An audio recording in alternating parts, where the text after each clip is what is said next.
ഇപ്പോൾ ഇസ്രായേലിൽ നിന്ന് സജി മാമ്പള്ളി നമ്മളോടൊപ്പം വൈകുന്നേരം വാർത്താ നേരത്തിൽ ചേരുകയാണ്. സജി, സ്വാഗതം ഒരിക്കൽ കൂടി. കഴിഞ്ഞ യുദ്ധ അല്ലെങ്കിൽ സംഘർഷത്തിൻ്റെ കാലഘട്ടത്തിലും താങ്കൾ അവിടുത്തെ വിശേഷങ്ങളുമായിട്ട് അവിടുത്തെ കാര്യങ്ങൾ പ്രേക്ഷകരുമായിട്ട് പങ്കുവച്ചിരുന്നു. വീണ്ടും സ്വാഗതം. ഇപ്പോൾ നമ്മൾ സംസാരിക്കുന്നത് ഒരു വലിയൊരു സംഘർഷത്തിന് ഒരു അവസാനം താൽക്കാലികമായിട്ടാണെങ്കിലും ഒരു വെടിനിർത്തലിലേക്ക് എത്തിയിരിക്കുന്നു എന്നുള്ളത് വളരെ സന്തോഷം തരുന്നൊരു കാര്യം തന്നെയാണ്. എങ്ങനെയാണ് ഈ 12 ദിവസത്തിന് ശേഷമുള്ള ദിവസം ഇസ്രായേലിൽ കടന്നു പോകുന്നത്? നമസ്കാരം ജിയോ. ആദ്യം തന്നെ നമുക്കറിയാം, നമ്മൾ കഴിഞ്ഞ ദിവസം ചർച്ച ചെയ്തതാണ്. ഏകദേശം 12 ദിവസങ്ങൾക്ക് ശേഷം നിങ്ങൾ പറഞ്ഞ പോലെ തന്നെ വളരെ ശാന്തമായ രാത്രി ഇന്നലെ എനിക്ക് തോന്നുന്നു. സാധാരണയൊക്കെ നമ്മൾ നേരം വിളക്കുമ്പോഴത്തേക്ക് ഒരു 3 മണിക്കും 6 മണിക്കൊക്കെ മിസൈലിന്റെ വരവും കാത്ത് അല്ലെങ്കിൽ അല്ലാതിന്റെ ഒരു വിളിയസ് കേൾക്കുന്നതിന് വേണ്ടി വെയിറ്റ് ചെയ്തുകൊണ്ടിരിക്കുന്ന ദിവസങ്ങളായിരുന്നു. പക്ഷേ ഇന്നലെ വളരെ വളരെ കാമായിട്ട് ആർക്കും ഒരു പ്രശ്നങ്ങളില്ലായിരുന്നു. എല്ലാവരും തന്നെ ഓൾമോസ്റ്റ് എനിക്ക് തോന്നുന്നു രാവിലെ ഒരു 11 മണിക്ക് ശേഷം തന്നെ സ്ഥിതിഗതികൾ തികച്ചും നിയന്ത്രണത്തിലായിരുന്നു. എല്ലാവർക്കും ഭയങ്കര സന്തോഷമായിരുന്നു. കാരണം ഒരു വലിയ യുദ്ധം, ഇത്രയും മാനവരാശിയുടെ ഉറക്കം കെടുത്തിയ, പ്രത്യേകിച്ചും ഇസ്രായേലും ഇറാന്റെയും നമ്മൾ എന്ത് പറഞ്ഞാലും നൂറുകണക്കിന് ആളുകൾ അവരുടെ സ്വൈര ജീവിതത്തെ ഹനിച്ച, അല്ലെങ്കിൽ ആയിരക്കണക്കിന് ആളുകൾ പലായനം ചെയ്ത, അല്ലെങ്കിൽ ഒരുപാട് ആളുകൾക്ക് പരിക്കേറ്റ, മരിച്ച ഒരു വലിയ സംഘർഷത്തിൽ നിന്ന് ഒഴിവായപ്പോഴും ഇന്നലെ രാത്രി വളരെ ശാന്തമായിട്ട് ഒരു 11 മണി വരെ രാവിലെ നോക്കുകയാണെങ്കിൽ തന്നെ സീസ്ഫയറിന് ശേഷം ഇറാൻ വീണ്ടും ആക്രമിച്ചിരുന്നു. പക്ഷേ മറുപടിയായിട്ട് ഒരു പ്രതീകാത്മക ആക്രമണം ഇസ്രായേലും അവരുടെ ഭാഗത്ത് നടത്തി. അവരുടെ പൈലറ്റ് ജെറ്റും അവരുടെ ഫൈറ്റ്സ് എല്ലാം തിരിച്ചു വന്നു എന്നാണ് നമുക്കറിയാൻ കഴിഞ്ഞത്. പക്ഷേ രാത്രി വളരെ വളരെ സമാധാനപരമായിട്ടുള്ള ഒരു അന്തരീക്ഷമായിരുന്നു. വെടിവെച്ചുകൾ എവിടെയും കേട്ടില്ല, അല്ലെങ്കിൽ ബ്ലാസ്റ്റിംഗ് സൗണ്ട് ഇല്ലായിരുന്നു, അലാറം ഇല്ലായിരുന്നു. ആളുകൾ ഒരു സാധാരണ രീതിയിലേക്ക് തിരിച്ചു വരുന്ന സ്ഥിതി നമുക്ക് വൈകുന്നേരം തന്നെ കാണാൻ പറ്റും. നഗരങ്ങളിലെല്ലാം ആളുകളാണ്, നിരത്തുകളിലെല്ലാം വണ്ടികളെല്ലാം സാധാരണ പോലെ ഓടുന്നു. വളരെ സമാധാനപൂർണ്ണപരമായിട്ടുള്ള ഒരു അന്തരീക്ഷം. കാരണം നമുക്കറിയാം, യുദ്ധത്തിന്റെ ഭീതി എന്ന് പറയുന്നത് കഴിഞ്ഞ കുറച്ച് ദിവസങ്ങളായിട്ട് എത്രയോ കണക്കിന്, ഇസ്രായേലിന്റെ കണക്ക് പറയുന്നത് ഏകദേശം ഒരു $12 ബില്യൺ ഇതിനു വേണ്ടി ചെലവഴിച്ച് ഇത്രയും ആളുകളുടെ ഒരുപാട് നാശനഷ്ടങ്ങൾ, ഒരുപാട് ബിൽഡിങ്ങുകൾ തുറന്നു, ഒരുപാട് റീകൺസ്ട്രക്ഷൻസ്, റിനോവേഷൻസ് ആവശ്യമാണ്. ഒരുപാട് പേരെ ഡിസ്പ്ലേസ് ചെയ്തു, മാറ്റിപ്പാർപ്പിച്ചു. ഇറാനിലെ സ്ഥിതി മോശമൊന്നുമില്ല. ഏകദേശം ഇസ്രായേൽ 28 പേരാണ് ഇതുവരെ യുദ്ധത്തിൽ മരിച്ചതെന്ന് നമുക്ക് മനസ്സിലാക്കാൻ പറ്റുന്നു. 28 പേര് മരിച്ചു.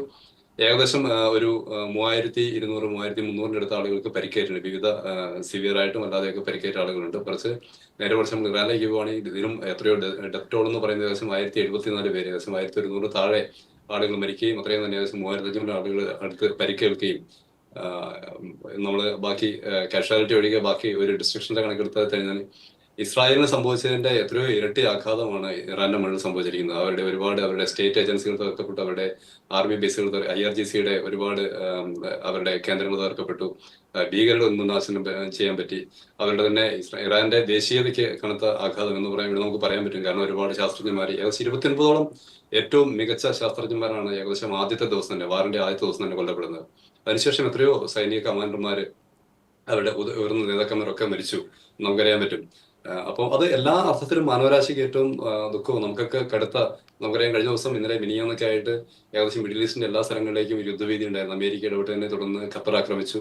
ഖത്തറിലെ ജനങ്ങൾ, നമുക്കറിയാം, നമ്മൾ ന്യൂസിലേക്ക് കണ്ടതാണ്, ഒരുപാട് ആളുകൾ പരിഭ്രാന്തരായിട്ട്. പക്ഷേ ഇസ്രായേലിനെ സംബന്ധിച്ചിടത്തോളം നമുക്കറിയാം, ഇത് കാലങ്ങളായിട്ട് തുറന്നു പോകുന്ന ഇവിടുത്തെ ആളുകളെ സംബന്ധിച്ചിടത്തോളം ഇവര് ഒരു പരിധിവരെ കുറച്ചുകൂടെ യൂസ്ഡ് ആണെന്ന് എനിക്ക് തോന്നാറുണ്ട്. കാരണം ആർക്കും അത്ര വലിയ ഒരു ടെൻഷൻ ഇല്ലാത്ത, തീർച്ചയായിട്ടും നമുക്ക് ടെൻഷൻ ഉണ്ട്. യുദ്ധം എപ്പോഴും നമുക്ക് വളരെ എന്താ പറയുന്ന ഒരു ടെൻഷൻ കൊണ്ടുവരുന്ന സംഭവം തന്നെയാണെങ്കിലും കുറച്ചുകൂടെ ആളുകൾ പോസിറ്റീവായിട്ട് കാണുന്ന എനിക്ക് തോന്നുന്നു. ഇവരുടെ ഒരു ലൈഫിന്റെ ഭാഗമായിട്ട് തന്നെ മാറിയതുപോലെയാണ്. ശരിക്കും നമുക്ക് പുറത്തിറങ്ങിയാൽ സാധാരണ പോലെ ആളുകൾ പുറത്തിറങ്ങുന്നു, പാർക്കുകൾ എപ്പോഴും ക്രൗഡഡ് ആണ്, ഒരുമാതിരി ആളുകൾ വരുന്നു.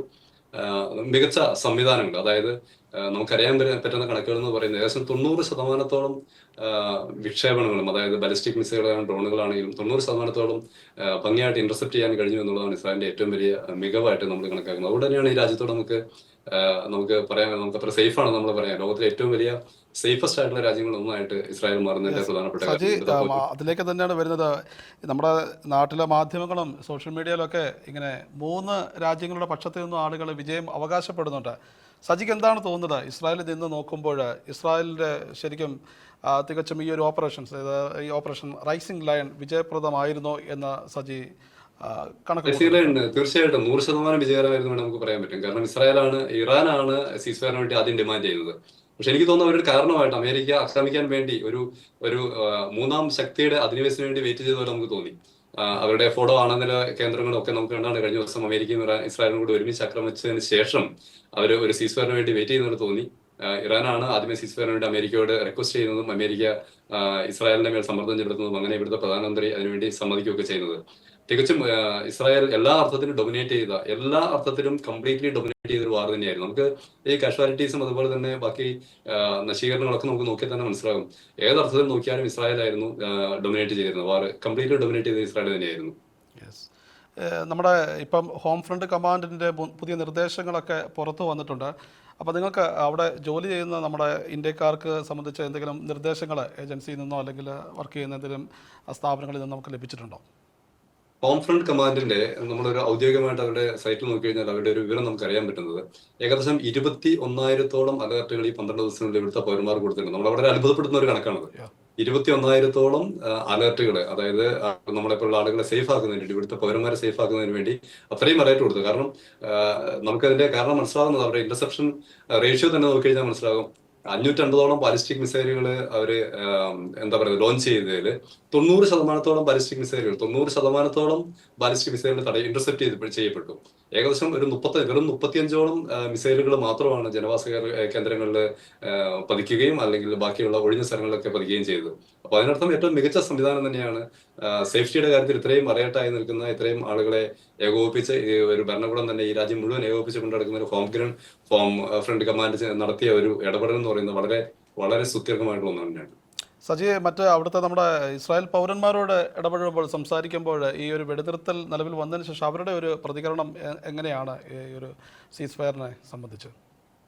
അവരെ സംബന്ധിച്ചിടത്തോളം നമുക്ക് നമ്മുടെ നാടുമായിട്ട് കമ്പയർ ചെയ്ത് നമുക്ക് കാണാൻ പറ്റാത്തൊരു വികാരം എന്ന് പറയുന്നത്, ഒരുപക്ഷെ എനിക്ക് തോന്നുന്നു ഇവിടുത്തെ യുദ്ധത്തിനെ പൂർണ്ണമായിട്ടും, ഇവിടുത്തെ ഒരു വിഭാഗം ആളുകൾ എപ്പോഴും സമാധാനത്തിന് വേണ്ടി ആഗ്രഹിക്കുന്നവരും അല്ലെങ്കിൽ യുദ്ധത്തെ എതിർക്കുന്ന ആളുകളുണ്ട്. പക്ഷെ ഓടിനോട് നമ്മൾ നോക്കുകയാണെങ്കിൽ യുദ്ധത്തെ പൂർണ്ണമായി അവരെ സപ്പോർട്ട്, യുദ്ധത്തെ ഈ രാജ്യത്തെ സപ്പോർട്ട് ചെയ്യും, ഇവിടുത്തെ ഭരണാധികാരികളെ സപ്പോർട്ട് ചെയ്യും, ഇവിടുത്തെ പട്ടാളക്കാരെ, എസ്പെഷ്യലി ഇവിടുത്തെ പട്ടാളക്കാരെ എന്ന് പറയുന്ന ഓരോ ആളുകളും നോക്കുന്ന അവരുടെ സ്വന്തം മക്കളെ പോലെയാണ്. നമ്മുടെ പട്ടാളക്കാരെ റോഡിൽ നിന്നിട്ട് അവർക്ക് അത്രമാത്രം ബഹുമാനമാണ്, അത്രമാത്രം സ്നേഹമാണ്. അവർ സ്വന്തം മക്കളോട് പെരുമാറുന്നത് തന്നെയാണ് ഇവിടുത്തെ ഓരോ ആളുകളും പട്ടാളക്കാരോട് പെരുമാറുന്നത് കണ്ടിട്ടുള്ളത്. അപ്പൊ എല്ലാ അർത്ഥത്തിലും ഇവിടുത്തെ ആളുകളെ സംബന്ധിച്ചിടത്തോളം ഈ രാജ്യത്തിനൊപ്പം നിൽക്കുക എന്നുള്ള